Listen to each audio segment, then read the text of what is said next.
নমস্কার বন্ধুরা, স্বাগত জানাই আপনাদেরকে আমাদের এই চ্যানেলে।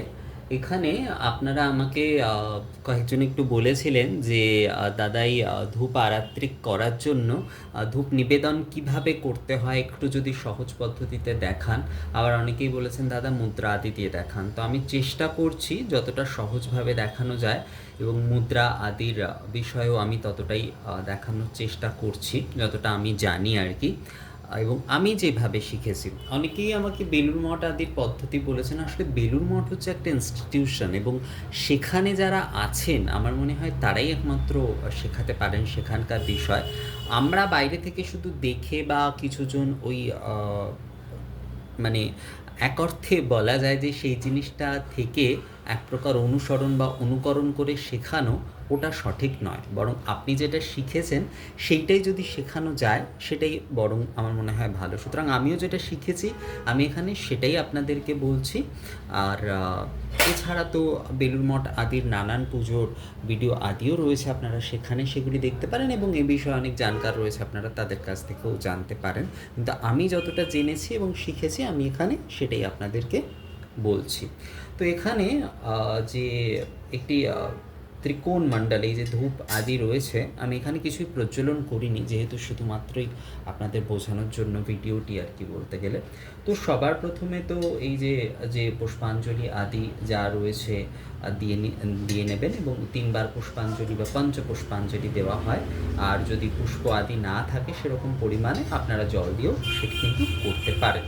তো এটি করে নেওয়ার পরে যেরকম আচমান আদি থেকে শুরু করে সমস্ত শুদ্ধি আদি করা হয়, সেগুলি সমস্ত করে তারপরে পুষ্পাঞ্জলি করে এবার এই যে ধূপ দ্বীপ যে পাত্র, এটিকে আমাদের একটা স্থাপন করতে হবে। তো এই জন্য কী করতে হবে, আমাদের একটা মণ্ডলাঙ্কন করতে হবে। এবার অনেকে রক্তচন্দন আদিও দ্বারাও কিন্তু করেন। তো আমি এখানে আর রক্তচন্দন আদি কিছু করছি না, এই সামান্য অর্ঘ্য জলেই আমি আপনাদের দেখাচ্ছি।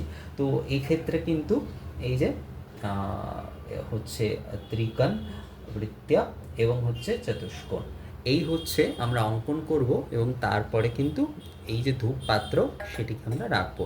এবং যদি দ্বীপও হয়, দ্বীপের ক্ষেত্রেও আমরা কিন্তু ঠিক ঠিক একদম সেমভাবেই কিন্তু হচ্ছে যে যে বিষয়টি, এই দ্বীপ পাত্র কিন্তু আমরা রাখবো। তো এই হচ্ছে বলতে পারেন যে স্থাপন, অর্থাৎ ভূমিতে না রেখে তার উপর কিন্তু রাখা, এই যে আসন প্রদান করা হলো এক প্রকার।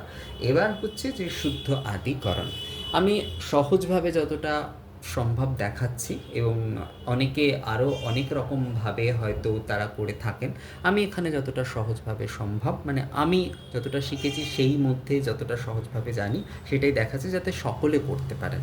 আমার শুধু বিশেষদের জন্য করলে তো হবে না, যাতে সকলেই করতে পারেন সেই বিষয়টাই সবসময় আমি মাথায় রেখে করি, ভিডিও আদি যা করে থাকি আর কি বলতে গেলে। তো এখানেও সেই বিষয়টি আমি দেখাচ্ছি, এবং এরপরে যথারীতি এই যে যে সামান্য আর্ঘা জল রয়েছে এটি দ্বারা ওম এতস্বৈবং ধূপায় নমঃ, এতস্বৈবং ধূপায় নমঃ, এতস্বৈবং ধূপায় নমঃ, এত গন্ধপুষ্পে, গন্ধ আমার কাছে এখানে পুষ্প নেই, এত গন্ধপুষ্পে ধূপায় নমঃ বলে এই কিন্তু এখানে একটি পুষ্প দেব। এত গন্ধপুষ্পে এতদ অধিপতয়ে দেবায় শ্রী বিষ্ণবে নমঃ বলে কিন্তু এখানে একটি পুষ্প দেব, শ্রী বিষ্ণবে নমঃ। এবার এতদ সম্প্রদানায় যার পুজো হচ্ছে অমুক দেবী দেব্যাই নমঃ বলে কিন্তু এখানে আরেকটি পুষ্প দেব। এবার আমরা হচ্ছে যে এইটি স্পর্শ করে বলবো ওং বনস্পতি রসো দিব্যা। অনেকে এই তর্জনী দ্বারা, ধূপের ক্ষেত্রে এই তর্জনী দ্বারা স্পর্শ করতে বলা হয়েছে। আবার আপনি এরকমভাবেও কিন্তু পঞ্চ যে আপনার অঙ্গুলি রয়েছে আর কি বলতে গেলে, সেটি দ্বারাও কিন্তু আপনি স্পর্শ করতে পারেন। তো এক্ষেত্রে বলতে হবে ওং বনস্পতি রসো দিব্য গন্ধাঢ্য সুমনোহরা ময়া নিবেদিত ভক্তা ধূপোয়ং প্রতিগৃহীতম এষ আরাত্রিক ধূপ অমুক, যার পুজো হচ্ছে অমুক দেবী দেব্যাই নিবেদয়ামি, এই বলা হলো। এবার কিন্তু আমাদের কিছু মুদ্রা প্রদর্শন করতে হবে। অনেকেই বলে থাকেন যে মুদ্রা প্রদর্শন আমরা প্রথমে করতে পারি বা পরে করতে পারি, কেউ যদি প্রথমে করতে চান প্রথমে করতে পারেন, কেউ যদি পরে করতে চান পরে করতে পারেন, কিচ্ছু সমস্যা তাতে কিন্তু নেই সেই অর্থে। তো মুদ্রার ক্ষেত্রে আমি প্রধানত ইয়ালিনী মুদ্রা প্রদর্শন করে থাকি এবং তারপরে হচ্ছে বায়ু মুদ্রা প্রদর্শন করে থাকি এবং তারপরে হচ্ছে যে মৎস্য মুদ্রা আদি রয়েছে আর কি, সেইটি কিন্তু আমি জব করে থাকি।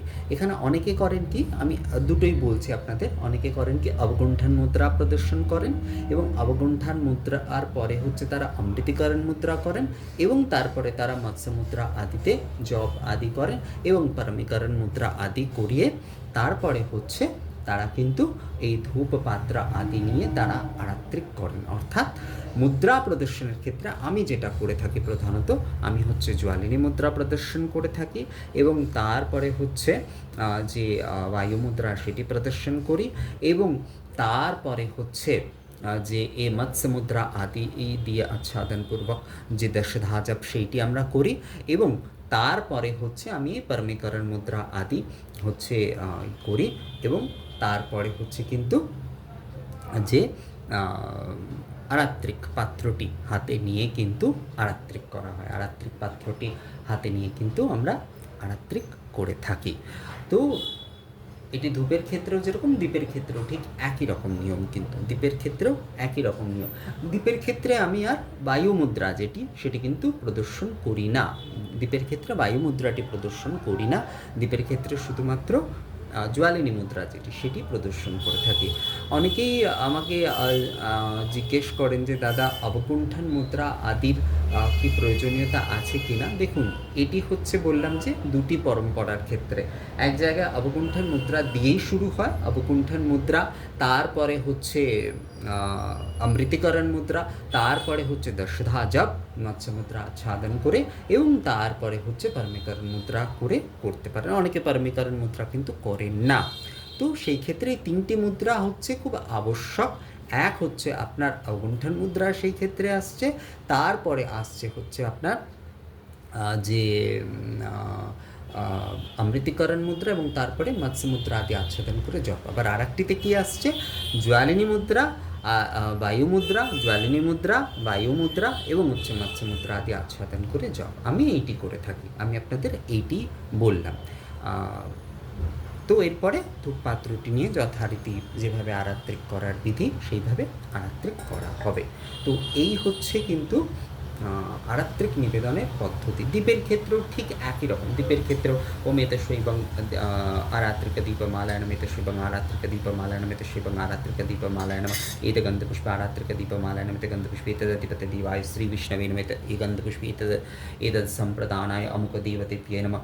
এবার হচ্ছে ওম সুপ্রকাশ মহাদীপ সর্বতেস্তিমিরাপহ সবজ্জভন্তর জ্যোতির্দীপোয়ং প্রতিগৃহতম। দ্বীপের ক্ষেত্রে মধ্যমা দ্বারা কিন্তু স্পর্শ করতে পারেন আপনি, অথবা এই পঞ্চঙ্গলি দ্বারা স্পর্শ করতে পারেন। তো করে এবং এইস আরাত্রিক দীপমালায় অমুক দেবী দেবীকে নিবেদয়াম বলে কিন্তু দীপটি উঠিয়ে এবার আরাত্রিক করে একসাথে আপনি করে নিতে পারেন এবং আলাদা আলাদাও আপনি করতে পারেন। কিন্তু একটা বিষয় হচ্ছে যেটা বলে রাখি, যে প্রথমটি কিন্তু হচ্ছে পূর্ণ নিবেদন করলেই হয়ে যায়, পরেরগুলি আর পূর্ণ নিবেদন আলাদা করে করার দরকার পড়ে না। সেক্ষেত্রে শুধুমাত্র এই জলের ছিটা দিয়ে কিন্তু এইস আরাত্রিক দীপমালায় অমুক দেবী দেবীকে নিবেদয়ামি বলেই কিন্তু সেটি নিয়ে আরাত্রিক করা যায়। তো এই বিষয়টি কিন্তু আপনারা করতে পারেন, প্রথমটি পূর্ণ নিবেদন করলেই হয়ে যায়। তো আশা করি বিষয়টি আপনারা বুঝতে পেরেছেন। আমি খুব সাধারণভাবে আপনাদেরকে বললাম, এই বিষয়ে হয়তো অনেকের অনেক মত থাকতে পারে এবং অনেকে অনেক রকমভাবে করে থাকেন। তো আশা করি যারা সহজে শিখতে চাইছেন এবং করতে চাইছেন তাদের জন্য এটি উপকারী হবে। তো পরবর্তী আবারও কোনো ভিডিওতে আপনাদের সঙ্গে কথা হবে, ততক্ষণের জন্য নমস্কার।